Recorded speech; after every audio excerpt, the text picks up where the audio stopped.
नमस्कार। राजस्थान में अपनी भारी भीड़ जुटाने वाले चंद्रशेखर करारी हार के बाद पहली बार मीडिया के सामने आए और अपनी चुप्पी तोड़ी। हालांकि इस बार चंद्रशेखर अपनी हार को छुपाते हुए नजर आए। वहीं दूसरी ओर बहुजन समाज पार्टी के मुखिया मायावती ने आकाश आनंद को अपनी पार्टी का उत्तराधिकारी बना दिया, जिसके बाद आरोप और प्रत्यारोप का दौर शुरू हो गया। फिर क्या था, चंद्रशेखर कहाँ चुप रहने वाले थे। उन्होंने भी अब बसपा और आकाश आनंद पर जमकर जुबानी हमला बोला। बहन जी के इस कदम ने बहुत सारे बहुजन समाज पार्टी कार्यकर्ताओं को निराश किया। बहुत सारे लोगों के फोन मेरे पास आए और मुझे पहले से इस बात की उम्मीद थी कि इस तरह की चीजें होंगी और मैंने पहले इस बात को कहा भी था कि वो सिर्फ परिवार तक सीमित रहेगी। एक, उन्होंने अपनी क्षमता पे प्रश्न चिन्ह लगा दिया कि वो उत्तराधिकारी का मतलब है कि अब वो सक्रिय राजनीति से दूर रहने वाली। दूसरा, उन्होंने बहुजन समाज पार्टी के जितने भी कार्यकर्ता हैं, जितने नेता, उनके ऊपर जो है उनके समर्पण पे, उनके संघर्ष पे, उनके त्याग पे, उनकी ईमानदारी पे एक सवाल खड़ा कर दिया कि बहुजन समाज पार्टी में कोई ऐसा नेता नहीं जिस पर विश्वास किया जा सके। ये सवाल भी उन्होंने बहुजन समाज पार्टी के पुराने वर्करों के सामने खड़ा किया है। दूसरा, परिवार को प्रायोरिटी देकर उन्होंने साबित कर दिया कि दूसरे दलों में और उनमें कोई फर्क नहीं बचा है। तो अब बहुजन समाज पार्टी में जो लोग काम करते हैं उनको ये सोचना है कि वो इन्हीं राजनीतिक दलों का हिस्सा बनेंगे या फिर वो जो मान्यवर काशीराम साहब का जो मिशन था सामाजिक परिवर्तन, आर्थिक मुक्ति का, वो उस आंदोलन को आज़ाद समाज पार्टी के साथ आगे बढ़ाएंगे। जैसा मैंने आपको बताया कि ये जो बड़ा सवाल उन्होंने खड़ा किया है, और जैसे मान्यवर काशीराम साहब ने उनको तैयार किया, एक नेता उन्होंने तैयार किया, बहुत सारे नेता तैयार किए, बहन जी के रूप में भी नेता तैयार किया, तो बहन जी के ऊपर भी प्रश्न चिन्ह खड़ा होगा, क्या वो पूरे समाज में कोई नेता अपने परिवार से अलग तैयार ही नहीं कर पाई? क्या पूरे समाज में कोई दलित पिछड़ों में, शोषितों में, अल्पसंख्यकों में, मुसलमान, जैन, सिख, बौद्ध में कोई ऐसा नहीं था जिसको ये अवसर दिया जाता? तो अगर ऐसा किया जाता तो मैं मानता कहीं ना कहीं मिशन अभी भी है, जैसे काशीराम साहब ने उनको सौंपा और उन्होंने आगे अवसर दिया, लेकिन वो परिवार तक सीमित होने से पता लगता है कि अब बहुजन समाज पार्टी में कोई मिशन वगैरह बचा नहीं और उनका अंतिम लक्ष्य जो है वो परिवार तक राजनीति को सीमित करना है। इससे समाज का नुकसान हो रहा है। इसलिए लोगों का जो है, इस घटना के बाद लोगों का जो मन था वो टूटा और आज़ाद समाज पार्टी के प्रति संभावनाएं और विश्वास जो उनका, जहाँ आप बसपा की बात कर रहे हैं, ये उनके नेता का फैसला है कि उन्होंने पार्टी का हित सोच के किया होगा, लेकिन सच ये है वो जो झूठ बोलते हैं उसको भी अब वो झूठ भी जनता के सामने क्लियर हो गया। जैसे उन्होंने कहा कि ये बहुजन समाज पार्टी, ये पार्टी राजनीतिक दल बाद में मिशन है, तो मिशन तो अब कहीं है नहीं। मिशन होता तो मिशन के साथ विचारधारा के साथ खड़ा हुआ जाता। मैंने तो उनका मैं भी सुनता रहता हूँ जब ये सब चीज़ें, मैंने एक अपना ट्वीट किया, वो जो ट्वीट में मैंने कुछ नहीं लिखा, वही लिखा जो उन्होंने बोला। उनका एक बयान है कि भाई जब उन्होंने एक बड़े नेता बहुजन समाज पार्टी के श्यामा प्रसाद मौर्य जी को निकाला, वो इस मूवमेंट के विचारधारा के बहुत बड़े नेता हैं, ये आरोप लगा के कि भाई वो परिवारवाद कर रहे थे, अपनी बेटा बेटी का टिकट मांग रहे थे। लेकिन अब आपने जिस तरह से बहुजन समाज पार्टी के महापुरुषों का जो सपना था उसके साथ जो विश्वासघात किया, इसका जवाब भी बहन जी को देना चाहिए। आपने अपने भाई को राष्ट्रीय उपाध्यक्ष, खुद राष्ट्रीय अध्यक्ष, वो हमारे नेता, मैं फिर भी उनका सम्मान करता हूँ, भाई भतीजे को उत्तराधिकारी, अपनी जो है, ऐसा बताया जा रहा है कि अपनी जो उनकी आनंद जी की पत्नी है उनको कोषाध्यक्ष बना दिया। तो ये जिस तरह से एक परिवार की पार्टी बना के रख दिया है, ये इससे जो है नुकसान हुआ है।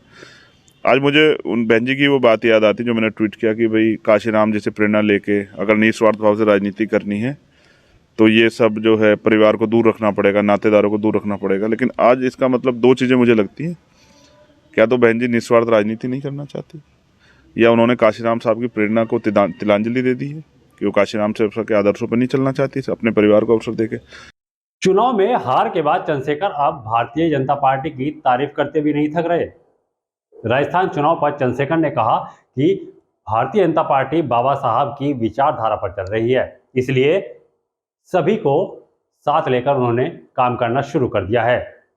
साथ ही उन्होंने यह भी कहा कि भारतीय जनता पार्टी भले ही विपक्ष में हो, लेकिन हमें उनसे सीख लेने की जरूरत है।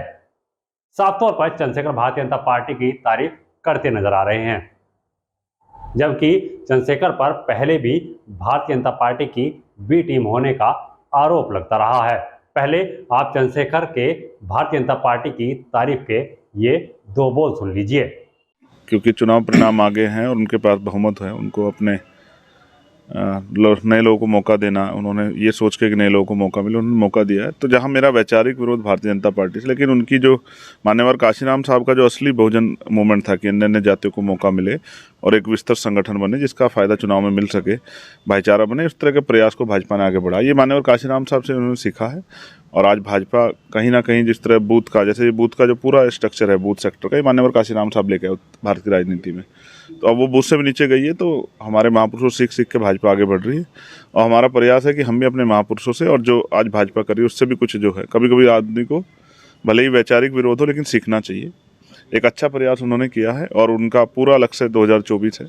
अब आपको बताते हैं कि चंद्रशेखर ने आकाश आनंद को उत्तराधिकारी बनाए जाने के बाद आकाश आनंद को 4 दिन का लड़का तक बता दिया। चंद्रशेखर ने कहा कि बहन कुमारी मायावती बाबा साहब की विचारधारा से भटक चुकी है, जबकि बाबा साहब यह नारा दिया करते थे कि जनता की वोट से ही राजा तैयार होगा। लेकिन यहाँ तो बहन जी ने नारा ही बदल दिया कि राजा तो मेरा भतीजा ही होगा। इससे साफ हो गया कि मायावती ने अपनी पार्टी के किसी भी नेता पर भरोसा नहीं रहा कि मायावती इस पार्टी की कमान किसी अपने कार्यकर्ता के हाथ में दे सके। चंद्रशेखर ने यहां तक कह दिया कि अब लोगों को समझाना होगा कि कौन सी पार्टी बाबा साहब की विचारधारा पर काम कर रही है और कौन सी पार्टी परिवारवाद पर। इसको लेकर अब चंद्रशेखर एक यात्रा भी निकालने जा रहे हैं, जिसमें कि उन्होंने यह कहा कि वह अपने समाज के लोगों को जागरूक कर सके और बाबा साहब की विचारधारा पर चलने वाले आज़ाद समाज पार्टी के साथ जुड़कर अब समाज को एकजुट कर सके। इससे साफ हो जाता है कि आकाश आनंद के बहुजन समाज पार्टी के उत्तराधिकारी बनाए जाने के बाद चंद्रशेखर के हाथ बटेर लग गया और उनको घर बैठे बिठाए एक नया मुद्दा भी मिल गया। तो आए वो उनको पता लगेगा। अभी तो उन्होंने जुमा 4 दिन कुछ देखा ही नहीं है जी।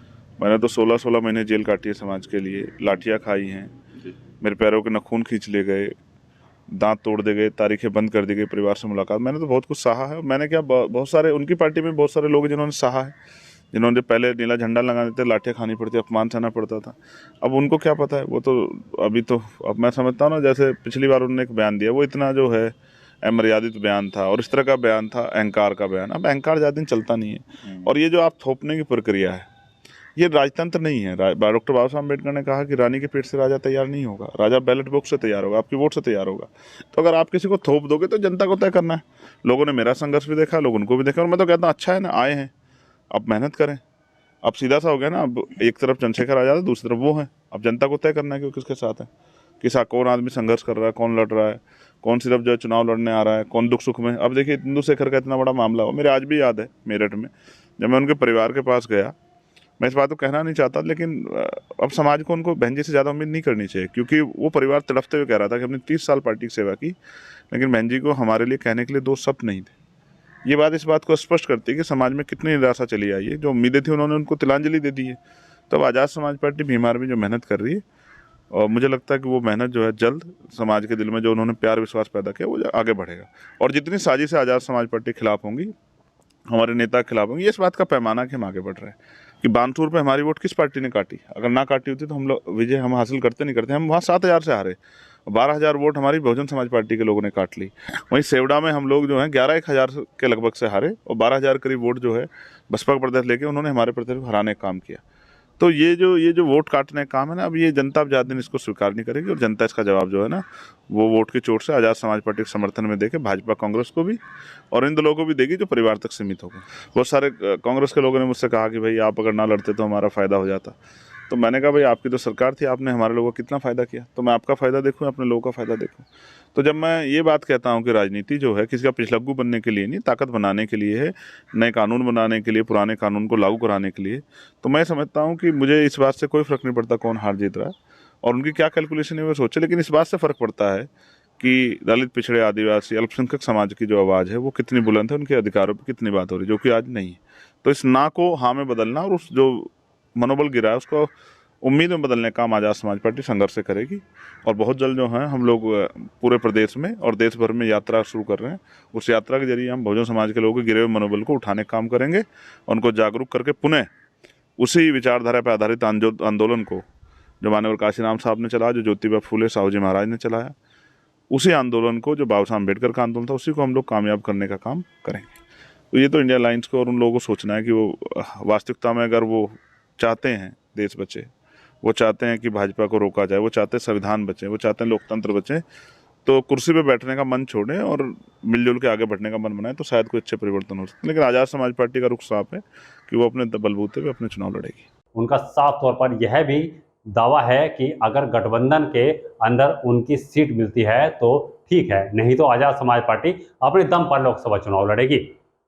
हालांकि अभी तक जितने भी चुनाव चंद्रशेखर ने लड़े हैं उनमें केवल उन्हें हार का ही सामना करना पड़ा और चंद्रशेखर सहारनपुर में चुनाव लड़ना पसंद नहीं करते, जहां से उनकी एक नई पहचान बनी थी। इस खबर में इतना ही। अगर आपने हमारे पेज न्यूज़ 14 टुडे इंडिया को अभी तक फॉलो नहीं किया तो फॉलो कर लीजिए और हमारे ट्विटर हैंडल को भी ट्वीट जरूर करें। नमस्कार। अगर आप ये खबर फेसबुक पर देख रहे हैं तो वीडियो को लाइक करके पेज को फॉलो करें। इसके अलावा अगर आप इस खबर से यूट्यूब के जरिए जुड़े हैं तो चैनल को सब्सक्राइब करके बेल आइकन दबाना बिल्कुल ना भूलें। नमस्कार।